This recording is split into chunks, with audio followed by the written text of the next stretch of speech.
Thanks for listening to another episode of the Gifted Performance Podcast. If you're listening or watching on YouTube, make sure you subscribe, as well as hitting the like button and the notification bell so you never miss a video. If you prefer audio format, search Gifted Performance on Apple Podcasts, Spotify, Stitcher, Google Podcasts, or your favorite podcasting service, and subscribe today. Make sure you also rate and review the podcast, as that helps us out tremendously. Enjoy the podcast and stay gifted. A Rudy Tooty, howdy doody, and welcome back to another episode of the GPP, the Gifted Performance Podcast, where we graciously give you the knowledge and practical takeaways. Wait, is everyone sipping their coffee at the same time? I missed the memo. Shit, I'm introing. You guys are enjoying coffee. But what do we do here? We give you the knowledge, the practical takeaways to improve your own general physical preparedness. We're back with another women's pod. I've got the ladies, the head ladies in charge over at Gifted Performance here with me today. What are the happenings as of late? What's been going on? When was the last time we even recorded? It was probably a couple weeks ago. But what's been going on? I feel like Gunshow is going to be mad that you said that we're like the head ladies in charge. Gunshow preceded both of us. Yeah, she's going to kick my ass. I just thought about that. Wow. Gunshow, I'm sorry. I apologize. It's okay. She's in charge of Team Gunshow right now, which used to be Team Tombot. So yeah, so that's a happening. So over in the Gifted Fitness Accelerator group, there has been somewhat of a mutiny, where Team Tombat has turned into Team Gunshow. Tombat, like a wombat. No, like a wombat. Jess, what's going on in your world? You survived finals, right? That's good. I did. I made it through. I got a couple more days and then I start summer classes. So, hey, just doing the dang thing over here. But yeah, no, I survived. How long was that break? Approximately 4 hours between finals and summer classes? It literally feels that way.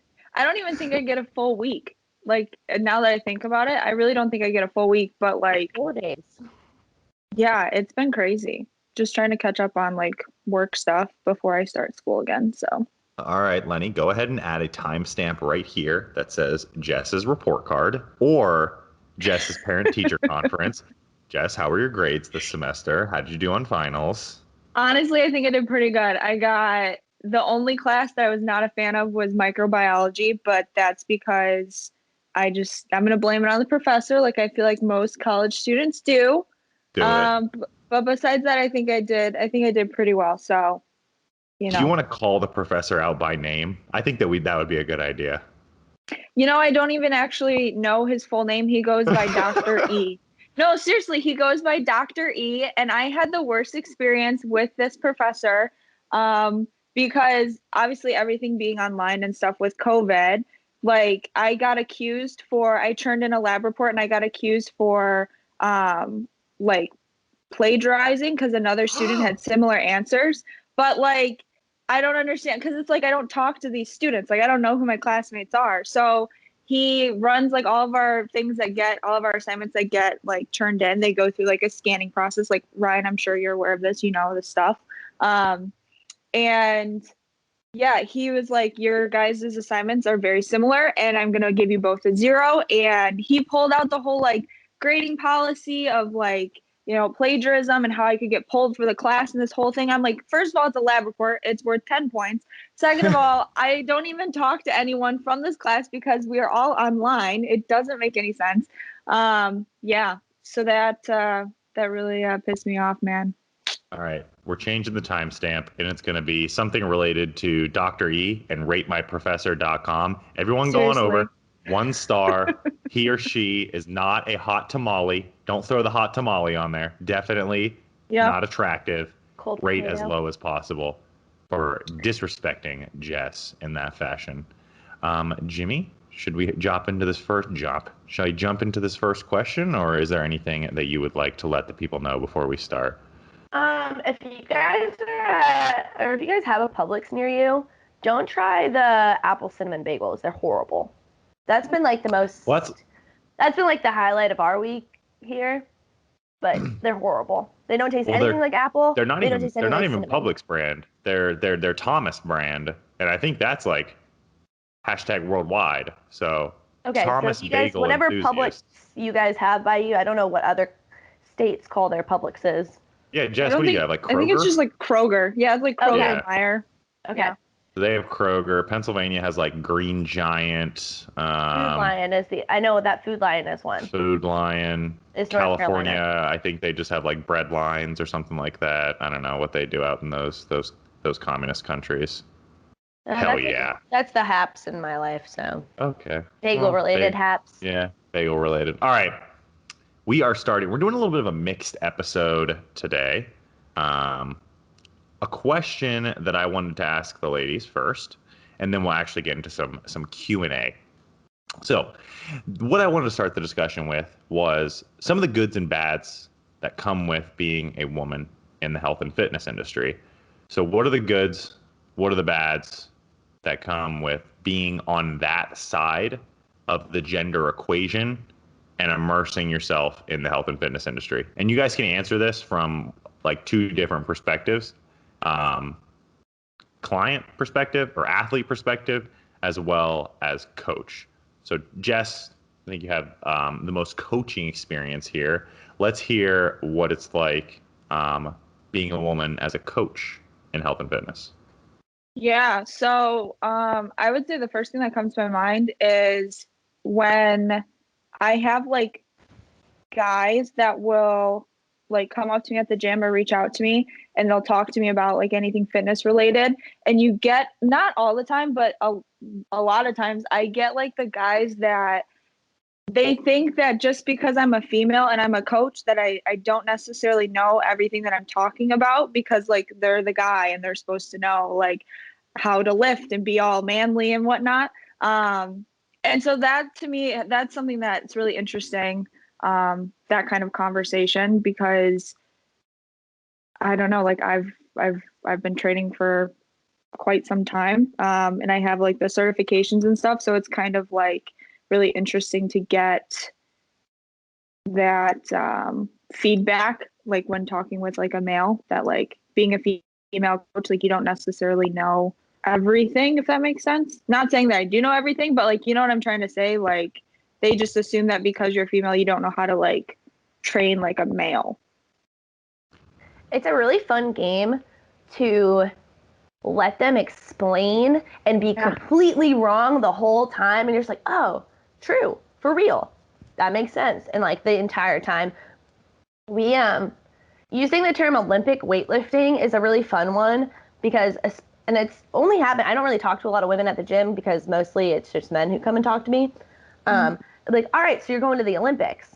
No, Olympic weightlifting is just three movements that you're going to do in the Olympics. No, it's just called Olympic weightlifting. All right, I'll see you on TV, like when you're in the Olympics. Okay, like, have a great day. I hope that you think that I'm strong enough. I wish I was strong enough to be in the Olympics, but it's like stuff like that used to, we don't really go to a commercial gym anymore, but when we would, trying to explain the workouts that we were doing to men, it was, or men, not men just in general, but just like men who were like very estranged from the CrossFit and Olympic lifting world. It was very funny because like it was the only kind of leg up that I had on them, because all they know is like, okay, bicep curl, bench, squat, deadlift, stuff like that. Yeah. But, Jess, on a physiological level, very zoomed out, please don't go into a lot of detail. You will bore the people to tears. How does the human body build muscle? So we just talk about building muscle. So what do I eat? What do I have to do? How do we build muscle? Can you repeat the first part of that question, because my internet I went don't out. believe it. Leave the microwave alone. Whoever's in the back there, stop microwaving stuff. So the first part of the question was, on a very, very zoomed out physiological level, the process of building muscle. It's quite simple, right? You know, ingestion of protein, breaking down into amino acids. The muscle protein synthesis kicks off. Those amino acids are then reassembled into skeletal muscle, and your muscles become bigger. So that's the men's side of muscle building. from what people have told you, women build muscle far differently, right? So how does a woman build muscle? We have tiny creatures in our bodies. Yeah, right. That like hammer away. It's kind of cool. See, like that's what's kind of crazy to me is that like a lot of times like I'll have females that they'll come to me because they're afraid that they're gonna get like super bulky and whatnot, and it's like, no, it's not necessarily the case because we, our hormones are different. We don't necessarily build that type of muscle mass as easily as a guy would. So I guess I don't know. I'm confused on the question. I think he was trying to say that people think that women's bodies work vastly differently than men's, when in reality, it's pretty much the same thing. It's just we don't put on that much muscle mass, but it's like the same process. It's the same exact process. I think that there are people out there saying that women, we really do have like a different mechanism for building muscle inside of us, when in reality is not true. Well, I guess that kind of answers my next question. I was going to lead us down the same logic path of, how about women's fat loss? That happens much differently than men, right? They've got to, do different calorie deficits, different diet styles, and all of that, right, Jess? Oh, yeah. It's exactly, yeah. We're just like, we're so special, man. Like, we have to we sprinkle like fairy dust and everything on ourselves, and it's just like, it's a whole. No, we rub a bunch of creams. What is that? One company, that Abs of Steel company. That stuff kills me. Yes, I'm sorry about people who believe in that. And but they also, I find it funny that they sell two different creams. One's for your butt and one is for your abs. So how do those two work differently from each other? Why can't you just buy one that works for your whole body? How is one for your butt and one's for your abs? I didn't even know a butt cream like that existed. That's interesting. Oh my God, it's like called Buns of Steel and Abs of Steel. It's a Sweet Sweat, I think, is like the company. Yeah, I remember that company. Yeah, I think that's who makes it now. And you just are supposed to be able to, I think it's Icy Hot. I think it's rebranded Icy Hot, so you feel like something's working and you're like, oh shit, yay, I feel tingly, like it's burning all my fat off through my skin. Man, it was so long ago, so I have no idea what episode it was, but Dom did a decent job explaining like exactly how those creams are supposed to work in terms of like the blood flow response to it. I mean, the TLDR is that they don't. But yeah, those are another fun one that are also marketed towards. I would guess that the butt cream is more so marketed to women. Man, this question went off the rails in a hurry. We were talking about the goods and bads of women in the health industry, and now we're quickly descending into butt cream. I had a bad one, like a aside for the bad one. I don't always like to bring in CrossFit, but a lot of CrossFit workouts are geared towards men, or like heavily favor the men's athletic abilities. Yeah. Like capacity workouts, like the amount of calories that I can burn on a bike versus the amount of calories that Ryan can burn on a bike are like vastly different. And sometimes we'll both have like a 25 calorie bike and he's done in like 12 seconds and I'm done in 15 minutes. Yeah. And I'm always like, holy shit, I'm like the worst CrossFit athlete ever. And then I'm like, oh, well, he also weighs maybe 100 and something more pounds than I do and can produce more force when riding a bike. But yeah, I mean, I guess if you go in absolute terms, but a lot of it is, it's scaled to. They do an okay job of scaling sometimes, but. So yeah, I mean, if you look at a workout in absolute terms, it may not favor a woman on the client side. I would definitely agree with that.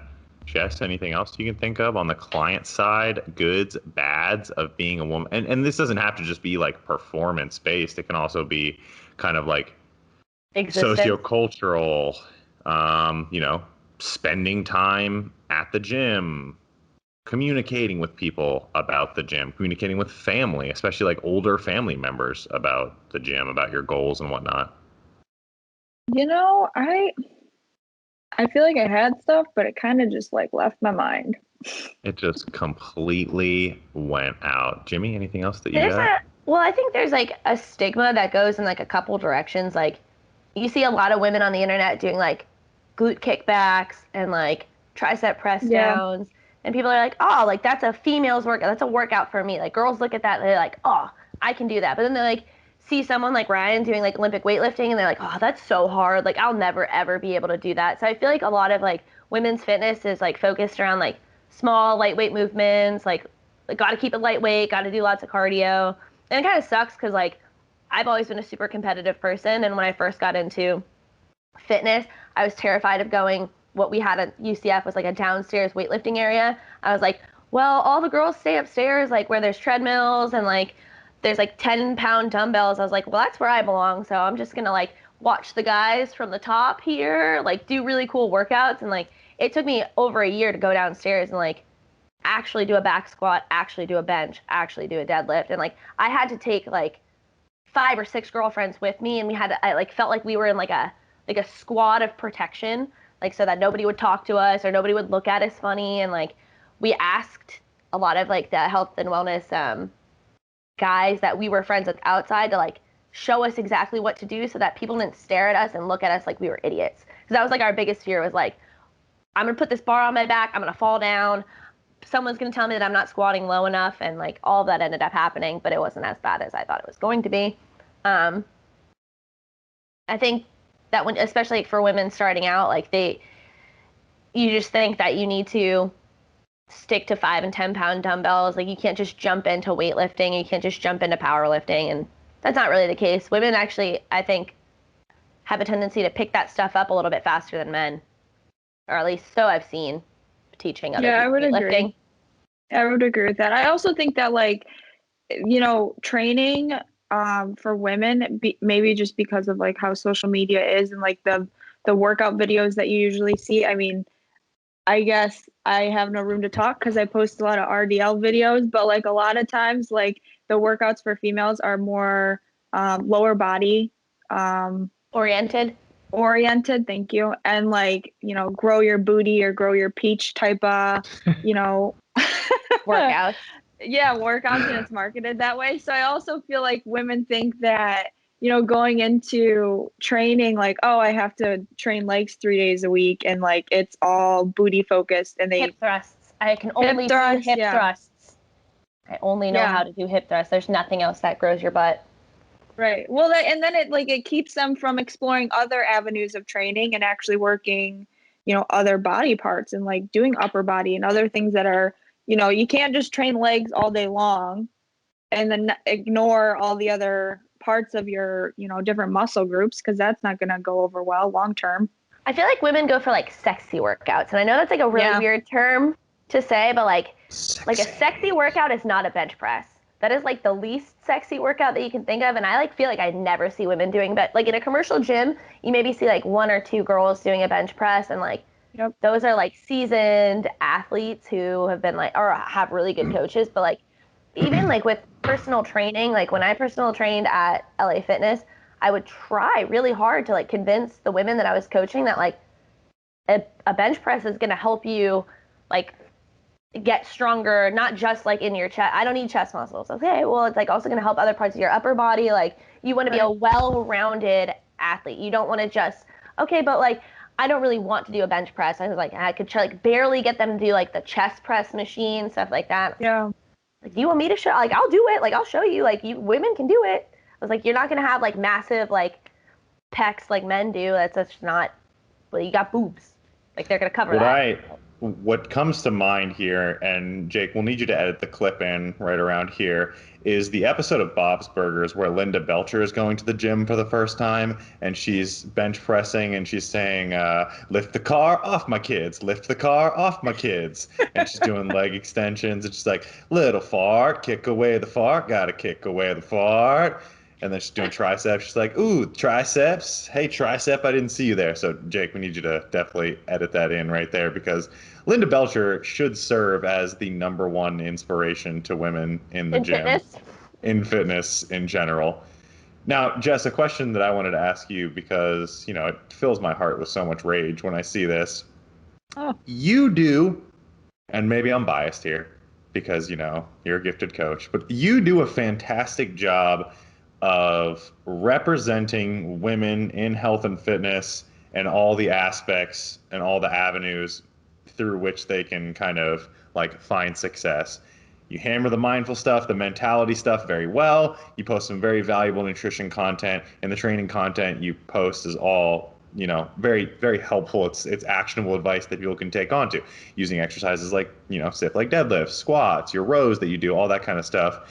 For someone like you that spends so much time presenting what I would consider actually valuable content, how do you personally view as a professional some women in the space that do these like dancing TikTok videos where they're like pointing at text and it's just like exercise cliches of like keto doesn't work and then it's like Cardi B in the background. Like, do you see that and do you cringe, or are you like, I mean, I guess it kind of helps? Okay, well, first of all, thank you. I appreciate that feedback. I'm actually kind of glad that you brought this up because like this topic, I swear it just grinds my gears because like literally, so I have like friends where, we send each other different like fitness accounts or memes or whatever on Instagram, right? And I've noticed it's so weird because like this past week, there's been like other like female accounts sent to me of like showing me like a workout. And it's like, I don't know what it is, but like all these female influencers think that they have to like wear like the freaking shortest shorts wedged up their ass doing like some sort of glute kickback thing that most of the time's not even done right, but it's because their ass looks good so they can like post it and promote it. And I'm over here like, okay, well, how can I go about this? Because like, so I'll back to where I was going with this. The whole conversation that I've been having is that like I'll get these Instagram profiles sent to me, and it's like at the end of the day, they all look the same. It's all these female influencers trying to get likes, trying to get engagement. So they post these like crazy revealing video. And like, hey, if that's like what you want to do, totally fine. Your body, not mine, your choice. That's how you want to market yourself. I get it. But like at the end of the day, it makes it harder for the coaches that are trying to actually just like give out information and be a positive like influence for like the younger females is kind of like how I go about it. Like I look at, I don't know, a couple days ago, this girl had approached me at the gym and she was like, "You look so great. Do you mind helping me?" And I was like, "Yeah, of course." Like I introduced myself. We had like a short, brief, couple-minute conversation. Turns out this girl was only 15 years old.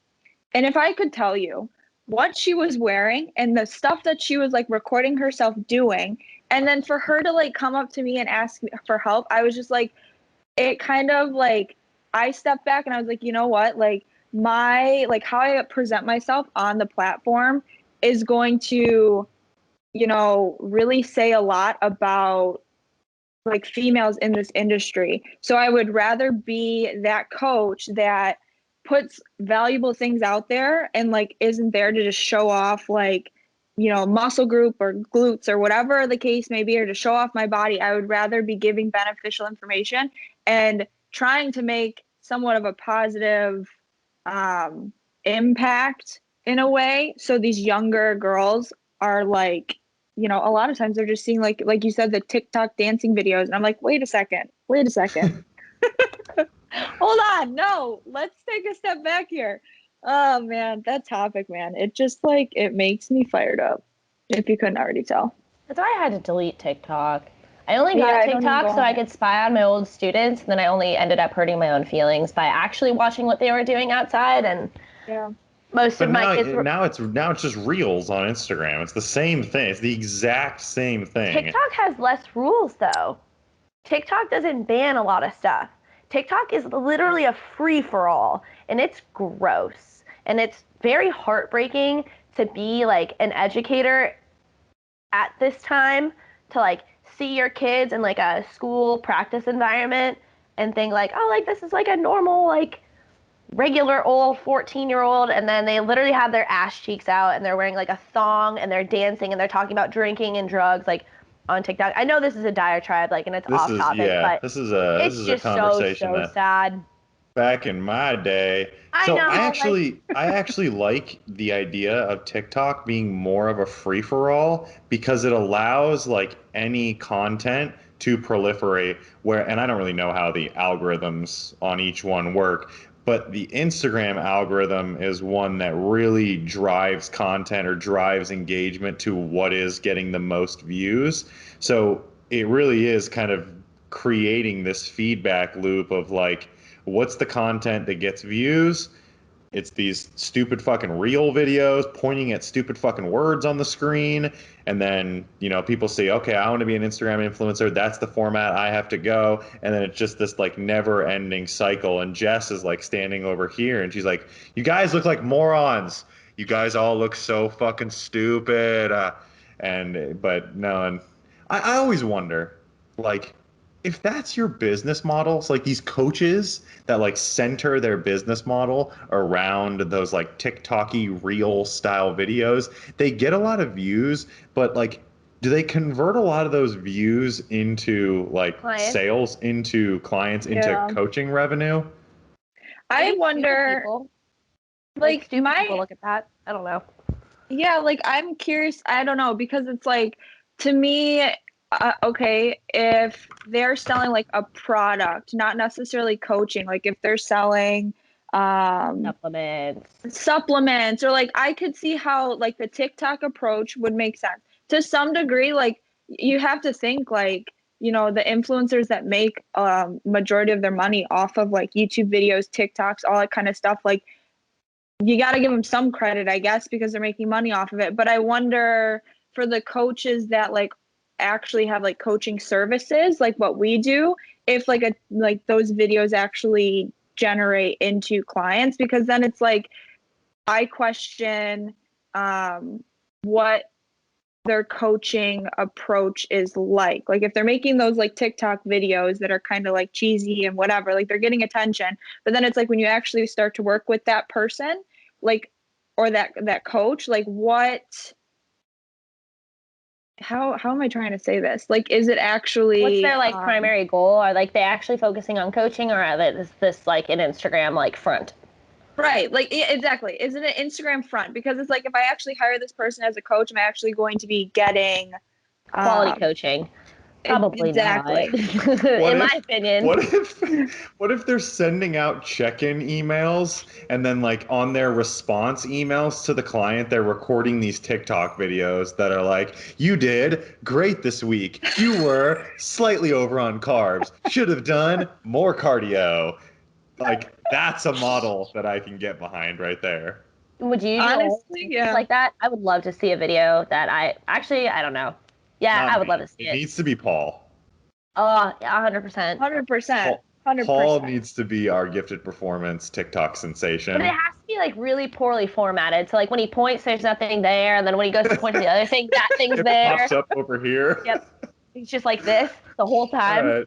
Yeah, I can dig that. Paul, if you're watching, we have a project. We know you're watching. We know you're watching, Paul. All right, that was 30 minutes. I like that. That was a good conversation there. Enough with the reels, people. Make it stop. Only you can stop forest fires, but also only you can stop watching those reels. Drive the engagement down. Head on over to @Jessie.Lee, 3 E's. Hit her with the likes. Let's make her the new Instagram sensation so she gets famous and leaves us and forgets about us. No, it's funny. I was literally talking to Jimmy the other day about this on Instagram. I was like, I don't think I could be famous. And if it ever happened, slap me silly, because I don't want to like deal with it. She doesn't want to be the famous gifted performance coach. And I said that we need someone that's more popular on Instagram than you, so that we could have like a new. It's impossible to be more popular than me. Are you kidding me? Have you seen my followers? I literally have hundreds of people that follow me. I literally get dozens of likes on my posts. I'm waiting, so that I just need, what is it, 93? I need 93 more followers to be at 1,000. So the 93 people that are going to watch this, go follow Jimmy so she can apply to be sponsored by Born Primitive and get, please, seriously, Jimmy, like our home is going to be taken from us. We can't afford our bills anymore. Please, we need this sponsorship to get by, or we're just not going to be able to make clothes. it. All right, let's get into our next question here. It is from the one, the only, at Ashley Demetracheus. The first time I said that, I didn't even try her last name, but now look at me, I'm crushing it. Ashley D says, dieting as a female, what to be careful of? What to be careful of or watch out for? I'd probably be like what to be mindful of. What to be mindful of? Okay, cool. Or watch out for. So Jess, I will pitch this to you as from the coaching perspective first. When you are dieting a female, whether that's general body fat or like really pushing an aggressive fat loss phase, what do you watch out for? Maybe what do you warn your clients of? Well, I would say a big thing would be obviously our hormones and stress. Placing our bodies under a lot of stress with, depending on how much of a caloric deficit, like how extreme they want to take it. I always try to remind them to be mindful of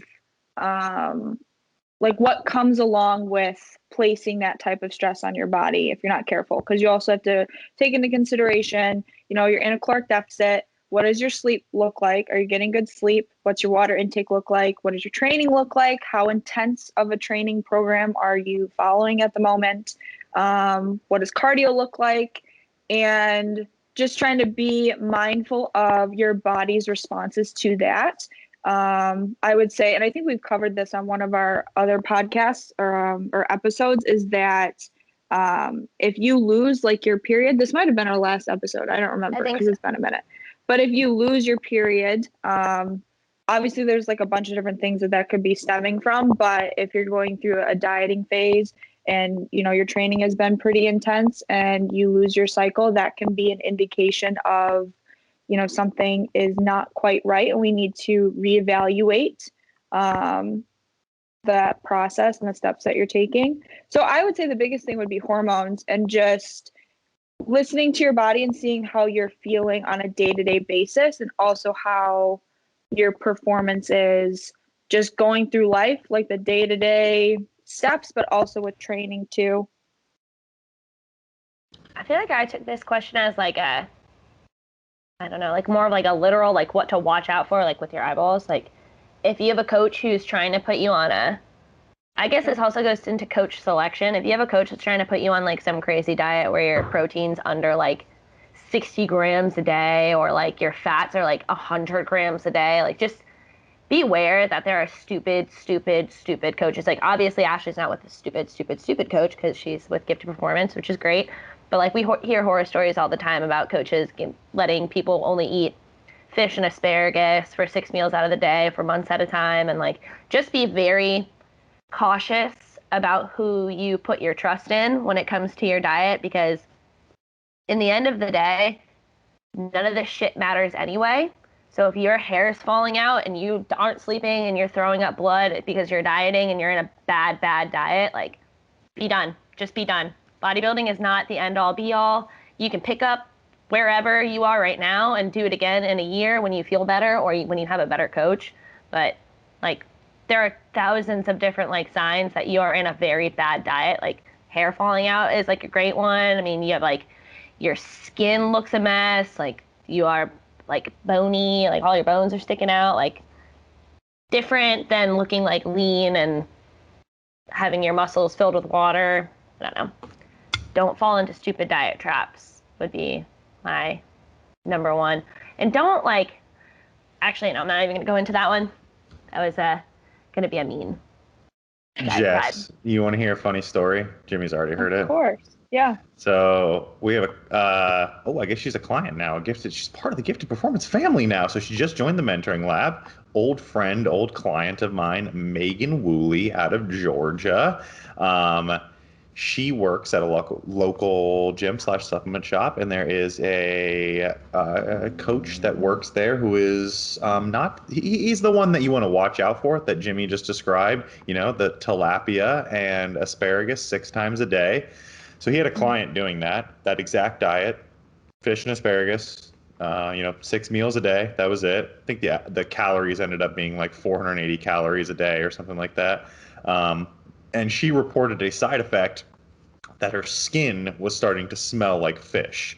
And that can, that can happen. You eat a food, you start to, smell like that food a little bit. And the coach's suggestion to her was that she should wash her lady parts with greater frequency if she's noticing that she smells like fish. And that's not even a story that I could just make up. That is the real deal. Oh my. Oh my. Oh my. So that would probably be one to watch out for, right? Yeah. I mean, like I've had clients, like females that have come to me and like their fats were too low because like females are like, for some reason there was like this moment in time, I don't know, maybe it's still going on, where women think that if they have more fat in their diet that they'll get fat. So like they just like try to avoid it at all costs. And then it's like they'll come to me reporting that, they can't focus, they're tired, all kinds of stuff. And it's like, well, let's take a look at where your fats are at. And it's like they're having like below 40 grams of fat a day. And I'm like, well, that actually might be part of the issue here. So I've never heard of, I mean, I don't know, I've heard of like the coaches that would do that type of diet, but like, wow. I think the ISSN, the Sports Nutrition, International Society for Sports Nutrition, suggests that, your lowest possible fat intake that you should consume for, short periods of time is 15% of your total daily calories. So if you are getting a diet from a coach, just, multiply your grams of fat times 9. So the grams of fat that your coach gave you times 9, and then divide that by your total calories. And that should be definitely greater than 15%, probably greater than 20%, close to that like 25%, because there are certain fats in the diet that are categorized as essential, and Jess can do a better job than I can of explaining what an essential nutrient is in the diet. Yeah, so like an essential nutrient is things that it's like when I explain it, it's like it's essential, like you need it. And you can't necessarily get it from like your body making it. You have to get it from food. So, going back to, when a client comes to me and like their fats are too low, you could even like go into if protein's too low too, right? Because we need, the essential amino acids as well. It's one of those things where it's like if you're under eating or you're not getting enough of a certain nutrient, your body's going to, it's going to have those like symptoms or those things that are side effects that are going to show up that I guess a lot of people, when they think of dieting and they think of like getting to a certain body weight or a certain size, they kind of throw everything else out the window and they're so focused on getting to that, that goal or what they like perceive that they need to look like, that they kind of just forget about, actual nutrients and what our body needs to, function optimally on an internal level. You know what I mean? Yeah, and some of those essential fatty acids play a very, very important role in brain function, and that's 100%. a pretty common symptom that you'll see reported by women that are ingesting very, very low fats, that they feel that they've got that like brain fog, they can't think clear. And it's like, okay, let's throw 3 whole eggs into the diet. Shout out to Dom. Dom, we're talking about whole eggs. Throw like 3 whole eggs into the diet. You increase fat intake by somewhere around 10 to 15 grams a day. And, if they are free range eggs, which are going to be higher in those essential fatty acids, you'll notice within, 7 to 10 days that you start to feel considerably, like a lot better than you did before. Plays a big role in vitamin absorption, right?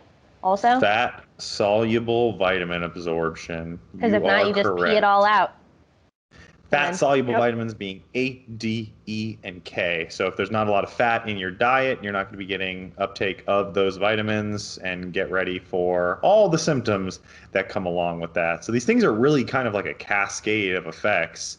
And when you get down bad and your coach really screws you up and you decide to hire Jess instead, and you're like, oh, Jess, your rates are a little high. My last coach charged me this. Your last coach tried to kill you.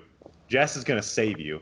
She's here to Enrique Iglesias, be your hero, baby.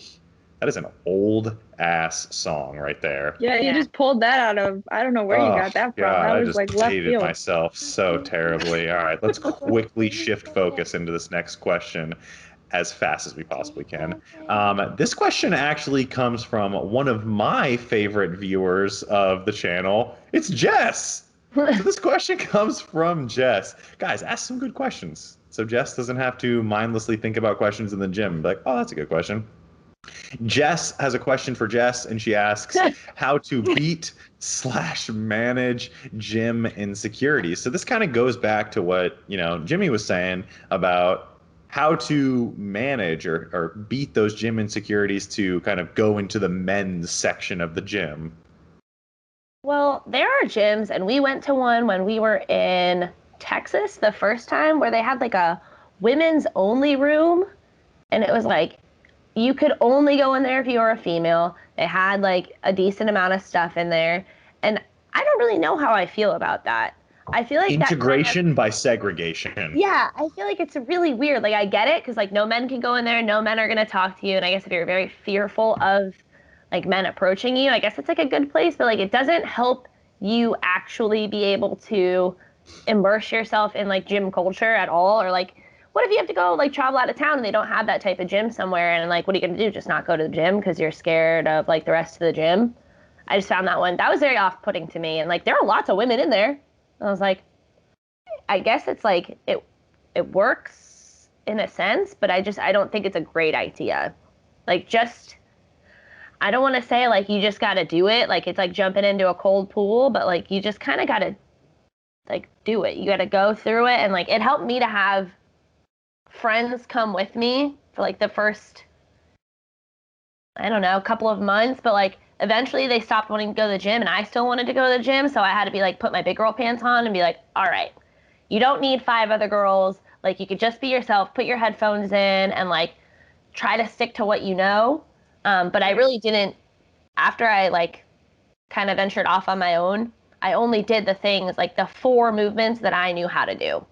And like, I would never branch out from that. I would watch other people and be like, okay, I feel like I could do that, but like I would never end up actually doing it. And like, I would never forget watching a girl put an 80-pound, having a coach at the wellness center put an 80-pound easy curl bar on her back and watch her do walking lunges. And I was like floored. I was like, I can't even pick up like the 30-pound easy bar. I also wouldn't do that. And then I was like, if she can do that, like, holy shit, I could probably do something like that. And I remember like picking up like the 10-pound easy curl bar and putting it on my back. And I was like, oh, I'm just like her. I'm going to keep going. And I like did walking lunges for like the first time ever. And I was like, wow, I'm so cool. And then I just kind of like secretly spied on her and like watched what she did. And then from there on, I just became a weirdo gym stare at one lady and copy what she does person, because I was way too scared to go talk to her. When I've talked to women on this subject, Jess, are you ready? I'm about to drop some big old words in here for you. Yeah, let's There hear was it. always an issue of whether it was a crisis of competence or a crisis of confidence, or the combination of the two. A crisis of competence is that I will enter the free weight section of the gym, but I do not have the prerequisite skills to perform movements. So what Jimmy was talking about, I can't even put that 80-pound bar on my back. I would like crumple under it. I don't have the skills to do it. Versus the crisis of confidence, I may have the skills to get out there into the men's section, but I'm not confident in my ability to do so with others watching me. So 2 different crises that I see women struggle with in terms of, overcoming these gym insecurities. And for a coach, it's 2 different routes or 2 different approaches there. But I'm interested in terms of your clients, how you tackle that, because I'm sure there's a lot of, or I'm sure you've experienced before, some resistance where you send out the training program and they're like, holy mother of God, what is all of this? I'm scared. I don't know what to do. The gym that I go to is very intimidating. Yeah. So, and that's kind of where I was like brainstorming that question, because I was at the gym and I think I was doing barbell hip thrusts. I was sitting on the floor and I'm looking around me, and every single person like on the barbells around me were dudes. And I'm just like, I kind of felt like that question to me was formulated based off of feeling like I was being watched because I was that only girl in that area. Plus, I was doing, hip thrusts. So I guess guys just like to watch females do that. I don't know. But I just felt like I Hey, was not being all men. watched. Not all Not all men. I'm men. sorry. I'm sorry. Not all men. But just the high school boys that go to my gym that are inappropriate creepers, but it's fine. Anyway. Nonetheless, I was sitting there and I'm thinking, and I'm like, I understand because I deal with it. I get it from I get feedback from my female clients when they're uncomfortable with certain movements. And I think it comes more from the place of feeling like you're being watched and like you just don't like that uncomfortable feeling of having eyes on you when you're doing a movement, like RDLs, for example. At this point, I don't give a shit. I put up my phone, I record my RDLs, guys look at me, and I'm just like, whatever. But like for a female that's just getting into the gym that has, they're still like learning that movement and making sure that they're feeling confident with just doing the exercise in general, to then on top of that have to worry about other people looking at them. Like that's a very overwhelming experience. And I think it's just like as time goes on, you kind of get used to it and you get more confident because you're making progress with your training. And if you're working with a coach, you're getting feedback from your coach on, the movements that you're doing and if it's like the right form. Because I have a lot of my women that train in the gym, they'll take videos of themselves when